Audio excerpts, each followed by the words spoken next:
Rangika Prabhashini Panakata, and my registration number is ELT 2021 B121, and this is my presentation on curriculum perspective evaluation in the grade 8 English PPS book. Let's move to the next slide.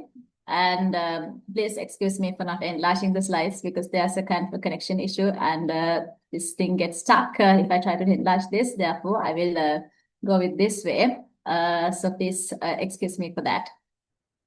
The next one is my content. So I have selected these areas. The first one is an introduction to the selected textbook. So I have selected the grade 8 textbook, grade 8 English textbook, as I said earlier. And then I'll be talking about contribution of the behavioristic perspective, cognitivist perspective, and constructivist perspective to this grade 8 English textbook. And finally, I will come up with my conclusions. And the next slide is about the introduction to the selected textbook. So we are given this activity to analyze a selected textbook to understand the contribution of these three perspectives to this textbook. And the selected textbook, as I said earlier, grade 8 English pupils book, which is issued by the Educational Publications Department. And this book consists of 11 units, and under these units, there are different lessons, activities, etc. So I have selected the 3 activities here to show the contribution of each perspective. And this is a competency-based syllabus. So there are competency levels and competencies mentioned in the teacher's guide and the textbook as well. So let's move on to the next slide. It is about my very first perspective. It is the behavioristic perspective. I haven't attached a picture of the activity, but I have given a brief explanation here of the activity. So it is activity 3.6 on page number 30. So the activity is something like this. There's a grid. It has 2 columns. And in the first column, we have the long forms. It means, for example, I have, they are, she is, etc. And in the other column, we have the short forms. If it is I am, the short form is I'm. If it is I have, the short form is I. Like that, the short forms are given. So there are blanks. Sometimes the short form is given and the student should write the long form. In some cases, the long form is given and the student should write the short form. So that is the nature of the activity. And I have categorized this activity under behavioristic perspective. So these are the reasons why I have selected behavioristic perspective for this. I'll take them and explain one by one. The first one is it involves one correct answer for each item. So there are fixed responses. The students, they don't have to evaluate things or analyze things. So if they know the correct answer, then easily they can write the responses. And the second one is it uses drill and practice or the repetition of patterns. So now I didn't give an explanation about what this behavioristic perspective is. Because I wanted to discuss what that thing is when I'm explaining these features. So in behavioristic perspective, according to these behaviorists, they think in this learning theory, if there is a change in the behavior of the student, so that we can consider as a type of learning, right, that has taken place in that particular student. So here they use drill and practice because they don't believe in the invisible process, the mental process. They always rely on the visible side. So behavior is something that they see. So they think, okay, if you use drill and practice methods, then we can easily change the behavior of the student based on that. So here in this activity also, we can see that method. And it is based on stimulus response learning. So stimulus, the teacher tries to expose the student to the same stimulus again and again. And the students respond to the same thing, right? To these questions. So after teaching the lesson, this activity is about writing the short forms and the long forms. So students, they get exposed to these short forms and long forms continuously. So then through that, they get this practice. And finally, it becomes a process of habit formation. So the habit is like they come up with the correct answers. So this comes under behavioristic perspective because of these facts. And finally, I have mentioned this. This activity focuses on accuracy. So in behaviorism, they focus more on accuracy than fluency. So here we are not focusing much on the creativity or critical thinking, but the accuracy. And then if I move on to the next slide, I have taken the competency level and the learning outcome of this particular activity. So the competency level is 6.5, uses contracted form, and the learning outcome is students will be able to use contracted forms in speaking and writing. So how the learning outcome can be used in the behavioristic perspective. So now I'm discussing how I can use this learning outcome in this behavioristic perspective. It means if the teacher is planning a lesson using this particular learning outcome, then how can she organize this lesson or plan this lesson based on this perspective? So the first one is the teacher should focus on, it means this lesson focuses on the correct language form. So the teacher should focus on teaching the students these correct language forms. Here the language form is the contracted forms. And the second one is teacher should involve practice and repetition. She can go to a method like drilling, oral drilling. She can ask the short forms from the students after saying the long forms. Then the students will again and again respond to her. Then it will become a kind of a practice and they will try to come up with the correct answer. Then finally, they will be able to tell the correct answer automatically. And then the teacher, so in other words, like teacher should expose the students to the same stimulus and then they will come up with the response. And then it is about encouraging habit formation. So that is also something related to the previous fact. And yeah, so it emphasizes accuracy over creativity. So in this kind of a lesson, teacher can focus on the accuracy than the creativity because it is about simply teaching them the shortened forms. So that is all I've got under behavioristic perspective. So the next one I have selected is the cognitivist perspective. So the activity I have selected is activity 3.4. So the page number is actually should be corrected as page number 27, not 37. So I will explain the nature of this activity. So there's a passage given.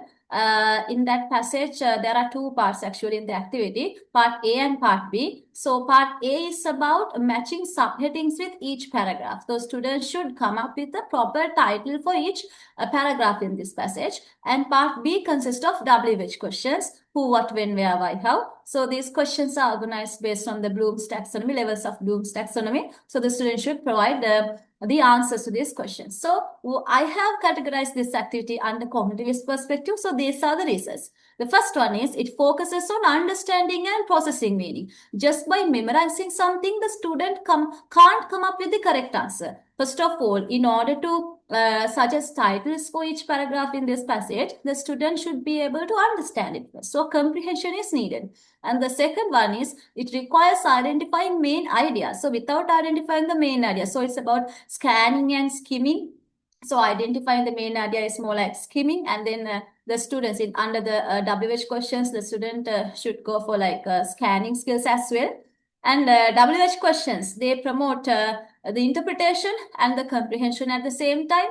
And therefore, like a lot of mental involvement is there. So mental processes, like students should use the mental skills, abilities to answer these kind of questions. So it is not just about memorization, it is about critical thinking. So it is not something related to rote learning. So that is why I have categorized it under cognitivist perspective. And let's move on to the next one. So under this particular activity, there are two competency levels. So when making the lesson plan, we need to focus only on one competency level. So we can't focus on two competency levels. So I will take the first competency level. The first one is 5.6, extract the general idea of the text. So the learning outcome is a student will be able to extract the general idea of a text. So this is what the student should be able to do. So if the teacher is planning the lesson based on this cognitivist perspective, I have given some tips for the teacher. The first one is the lesson should focus on understanding the general idea because they need to suggest titles and all. So teacher should make sure the student can understand it. So she can come up with teaching vocabulary. For that, like teacher can use methods like guessing, it means inferencing without directly giving the meaning using the mother tongue of the students, which is not that much useful. And the next one is involves mental processing of text, requires comprehension. So I just emphasize on that fact a lot. And then encouraging identifying key information. That is about scanning actually. So that should be focused on this lesson. And finally, teacher should focus on developing the interpretation of the students. The interpreting skills need to be developed, and the thinking skills, like critical thinking and all these things need to be focused on when teaching this lesson, focusing on a cognitivist perspective.